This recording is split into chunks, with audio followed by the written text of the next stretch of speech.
అలాంటి శివుడి ధ్యానాన్ని కూడా భగ్నం చేయగలిగినటువంటి శక్తి ఉంది ఈయన యొక్క మురళీనాదానికి అంటాడు. ముని మనకీతాని సుందర శ్యామ మోహన మోదతి నటవర వపుధారి. ఎంత అందమైనటువంటి వాడు! నటవరలాల్ అని చెప్పి ఈయనకి పేరు. సూర కిశోర మదన మోహన చరణ కమల బలిహారి. అలాంటి ఆ స్వామి పాదార విందముల మీద నా మనస్సు నిరంతరం లగ్నమైపోయి ఉండాలి అని చెప్పి ప్రార్థన చేస్తాడు. అలాగా ఈనాడు స్వామి యొక్క అద్భుతమైనటువంటి వదనార విందాన్ని మనకు పరిచయం చేస్తూ లీలాశుక్ల వారు అనుగ్రహించినటువంటి శ్లోకాన్ని చూద్దాం.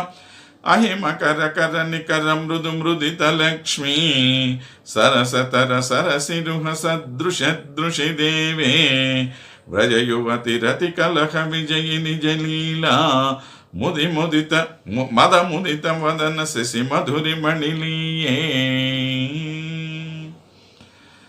అయ్యా, నేను ఆ స్వామి యొక్క శశి మధురమణిలీయే అంటున్నాడు. ఆ చక్కని వదనార విందంలో నేను లీనమైపోతాను అని చెప్పి. ఎలాంటి వదనార విందం అది? అహిమకర కర నికర మృదు మృదిత లక్ష్మి అన్నాడు. అంటే సూర్యుని యొక్క అహిమకరుడు అంటే ఎవరు? సూర్యుడు. ఆ సూర్యుని యొక్క లేలేత కిరణముల యొక్క స్పర్శ చేత అట్లా అట్లా విచ్చుకుంటున్నటువంటి ముఖంలాగా, ఏదో బాగా విప్పారిపోయినటువంటిది అలాగా కాదు, అప్పుడే అలా విచ్చుకుంటున్నటువంటి ముఖం. దానికి ఒక కొత్త అందం అన్నమాట. లేలేత సోయగం అంటాను చూడండి, అలాంటి లేలేత సోయగం కలిగినటువంటి వాడు మనవాడు. అహిమకర కరనికర మృదు మృదుత లక్ష్మీ. లక్ష్మి అంటే సౌభాగ్యం కలిగినటువంటి వాడు అని అర్థం.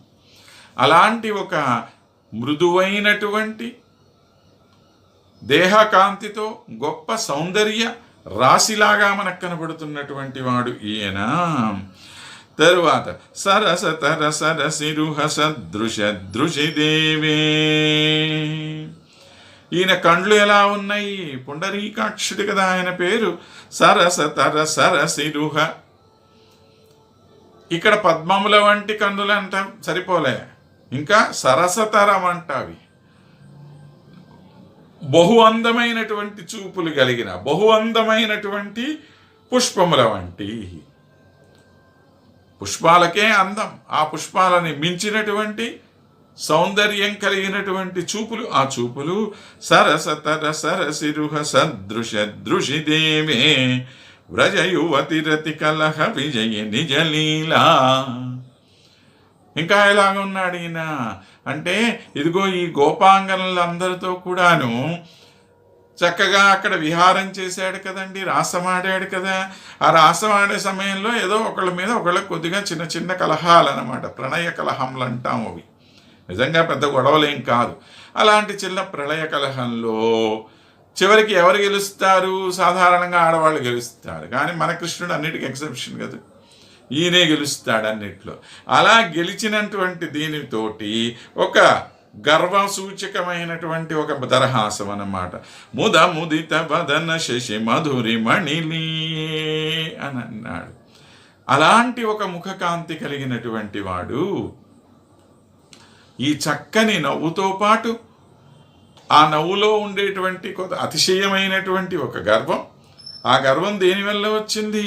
మీకు అందరికన్నా నేనే గొప్పవాడిని, చూసారా, నా ముందు మీరు ఓడిపోయారు అని చెప్పి వీళ్ళందరినీ కూడా తన వైపు ఆకర్షితుల్ని చేసుకునేటువంటి వాడు.